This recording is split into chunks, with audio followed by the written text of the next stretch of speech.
Guys, we are back for Cage Side Press. This is Joe McDonough. I am stuck in the Mohegan Sun hotel room to cover live tomorrow night, something you'll be doing a week from now. Talk to me about getting back in there. Bellator's returning. We've been anticipating this in 2021, and here we are, Bellator 256. You'll be on the card. I'm just excited. The last time I was there in the same arena, I took that L. I felt like everything was going my way up into that point, and I can't wait to be back in there and get that W. And about that, L, we only saw you once in 2020. It was that loss. Talk to us about 2020 as a whole. How tough was it to be, a fighter in that spot where, events were few and far between, and then Bellator, once they came back, it was hard to get on multiple cards because they wanted to, everyone on the roster needed a spot. Yeah, I was thankful and grateful that I have my own gym here at home, fully set up, mats and bags. So I had been in shape and training. And when I got the call, I was ready. And shout out to Bellator for getting me on that card and giving me the opportunity to showcase my skill. And yeah, like I said, last time out, tough fight, good opponent, took the loss, and I'm just hungry to get back in there. I love that you said hungry. Talk to us about, you started your career 3-0. You've lost 2. Talk to us about those losses and the lessons learned, because a lot of times when I talk to fighters, it's the losses that you learn the best lessons, not the wins. Yeah. I'm young. I got signed early. I think around 19 years old, Bellator signed me to a 4-fight deal. So, jumping straight into the big leagues, I didn't have any room to grow outside and then get in. So, I'm learning as I grow and as I get older, and the more fights that I have, the more experience I gain. And through the losses, like you said, is where you learn the most about yourself. You reevaluate your camp, and I switched up a lot of things. And yeah, I can't wait to get back in there. And can you share any of the stuff that you switched? A lot of it to do is it's weird because like I said, that big jump and step up to the big leagues and competition, I felt like I had to change a lot of things. So the weird thing is the changes I did was actually just going back to the basics and going back to what I did to get here. And it's crazy. It's a crazy game. Like I said, I'm learning as I grow. I'm putting everything together, and I feel like this fight right here is gonna show the full potential of Nainoa Dung. And it's a crazy game, and it's crazy to me that you are only 22. Like you said, you're signed at 19. Yeah. 5 professional fights in. You're still only 22. I mean, you haven't even reached your prime yet. I mean, it's insane. Yeah, and I like that you said, learning on the fly, because you haven't had that. You've had one fight outside of Bellator. So talk about kind of being in this spot at only 22 years old. Do you ever kind of take a step back and say Jesus, I'm only 22? Sometimes I have to remind myself, everything happens so fast. I got to remind myself, you got a lot of time. Just use this time wisely. And that's what I've been doing. I've just been slowly putting everything together. I know I belong here. And like I said, every fight is another opportunity to show that. And I'm thankful for Bellator and the staff for taking a chance in this young kid from Hawaii. Mm-hmm. And the Babyface Assassin, great nickname. Does that have to, I'm assuming that has a lot to do with the fact that you were 19 when you joined in here.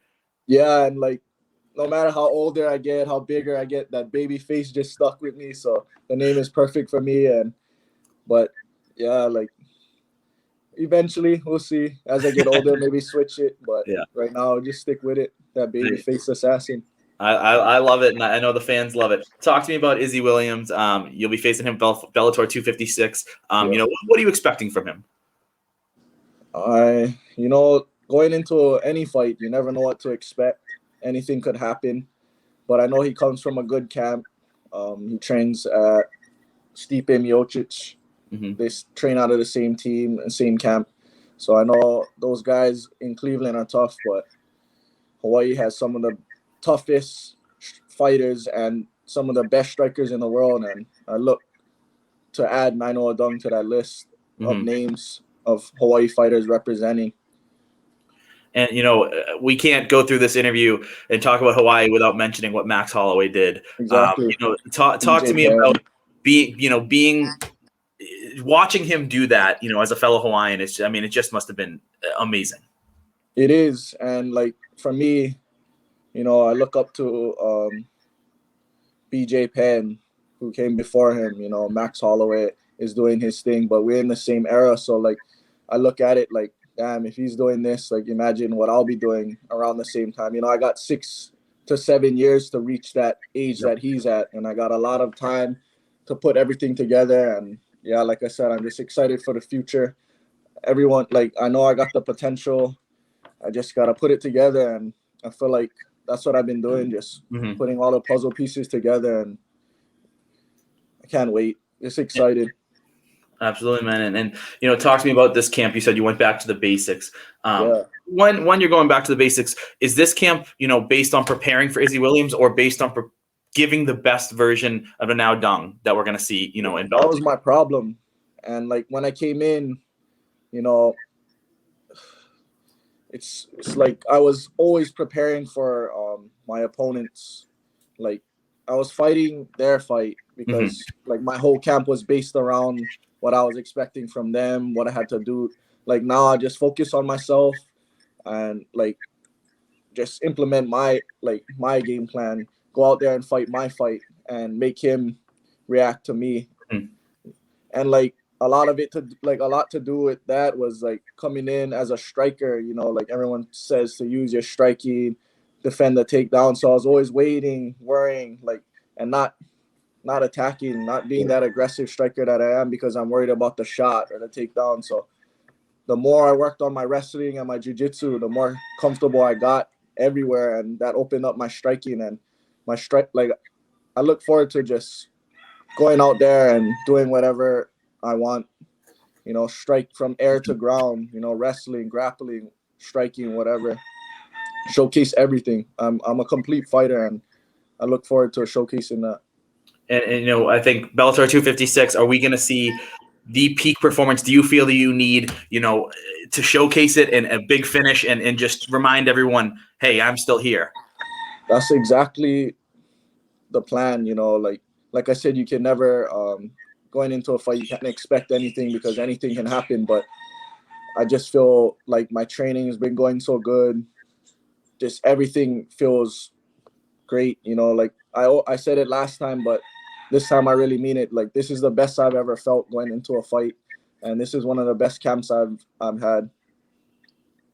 And last thing for me, some fighters don't like to give them. That's fine. Prediction for this time next week. What do you see happening in this fight? I feel like